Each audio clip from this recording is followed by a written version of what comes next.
تو اب سوال یہ پیدا ہوتا ہے کہ اگر ہمارا دل گھٹا ہوا ہے اور ہمارا دل بند ہے اور سخت ہے اور زنگ لگا ہوا ہے اور کسی چیز میں دل لگتا نہیں، تو پھر کیا کرنا چاہیے؟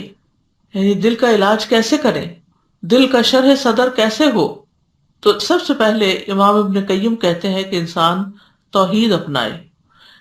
یعنی ہدایت اور توحید جو ہے یہ شرح صدر کے بہت بڑے اسباب میں سے ہے کہ دل کو ہدایت مل جانا اور توحید مل جانا.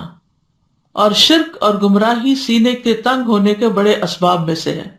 یہ ابن القیم کی کتاب ہے زاد المعاد، اس میں سے یہ آئندہ کافی چیزیں لی گئی ہیں، تو آپ لوگ خود بھی وہاں سے مطالعہ کر سکتے ہیں، زاد المعاد. تو بہرحال ہدایت جو ہے وہ شرح صدر کا باعث ہے اور کفر دل کی تنگی کا باعث ہے. پھر سینے سے ایمان کے نور کا نکلنا، ان اسباب میں سے ایک سبب وہ نور ہے جو اللہ بندے کے دل میں ڈالتا ہے، اور وہ ایمان کا نور ہے. ایمان دل کے اندر نور پیدا کر دیتا ہے، اس کو کھول دیتا ہے اور راحت پہنچاتا ہے. تو پہلی چیز تھی توحید، اور اسی کے اندر پھر توحید میں ایمان آ جاتا ہے، اور پھر اس ایمان کی وجہ سے انسان کا دل جو ہے وہ روشن ہو جاتا ہے. اور اگر یہ نکل جاتا ہے بندے کے دل سے، جب یہ نور کھو جاتا ہے اور اس کا سینہ تنگ پڑ جاتا ہے اور دل رکنے لگتا ہے، تو پھر ایک قید خانہ سا بن جاتا ہے اور دل کے اندر ایک گھٹن سی محسوس ہوتی ہے. ایمان سے ہی دل کو ہدایت ملتی ہے. فرمایا وَمَن يُؤْمِن بِاللَّهِ يَهْدِ قَلْبَهُ، جو شخص اللہ پر ایمان لے آئے تو اللہ اس کے دل کو ہدایت بخشتا ہے. دوسری اہم چیز علم حاصل کرنا. علم حاصل کرنے سے سینہ کھلتا ہے. علم سینے کو کھولتا ہے اور اس کو وسیع کر دیتا ہے، یہاں تک کہ وہ سینہ دنیا سے زیادہ وسیع ہو جاتا ہے. یعنی وہ دل پھر صرف دنیا کے بارے میں نہیں سوچتا، وہ آخرت اور جنت اور جہنم کے بارے میں بھی بہت واضح طور پر سوچتا ہے. جہالت سینے کو تنگ کر دیتی ہے. جہالت اندھیرا ہوتا ہے، اندھیرے میں گھٹن ہوتی ہے، تنگی محسوس ہوتی ہے، انسان کی موبلٹی ختم ہو جاتی ہے.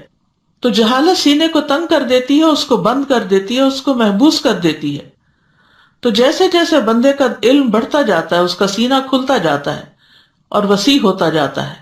لیکن ہر علم سے ایسا نہیں ہوتا. علم عمومی طور پر انسان کو فائدہ دیتا ہے، لیکن سارے علم نہیں. اس علم سے مراد یہاں علم نافع ہے، یعنی جس علم سے انسان کو فائدہ پہنچے، اور وہ سب سے بڑا علم دین ہے، یعنی جو رسول اللہ صلی اللہ علیہ وسلم کی وراثت ہے، ان کے ذریعے ہم تک پہنچا ہے.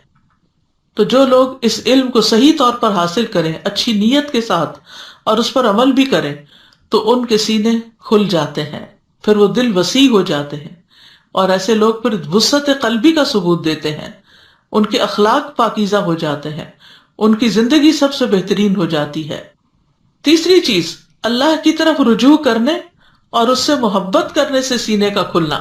الانابۃ الی اللہ سبحانہ وتعالی، یعنی اللہ سبحانہ وتعالی کی طرف رجوع کرنا اور دل کی گہرائی سے اللہ سے محبت کرنا اور اس کی طرف متوجہ ہونا اور اس کی عبادت سے خوشی پانا. دوسری کوئی بھی چیز بندے کے سینے کو ان سے بڑھ کر نہیں کھولتی. تو جب کبھی دل تنگ ہونے لگے تو فوراً اللہ کی طرف رجوع کریں، اللہ کا ذکر کریں، قرآن مجید پڑھیں، اللہ تعالیٰ کو یاد کریں، تو انشاءاللہ کچھ ہی دیر کے بعد آپ کے دل کی حالت بہتر ہونے لگے گی.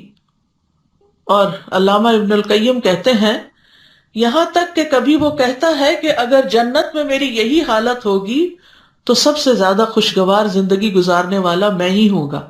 یعنی اتنا زیادہ شرح صدر ہو جاتا ہے کہ دنیا میں بھی اس کو جنت کا مزہ آنے لگتا ہے.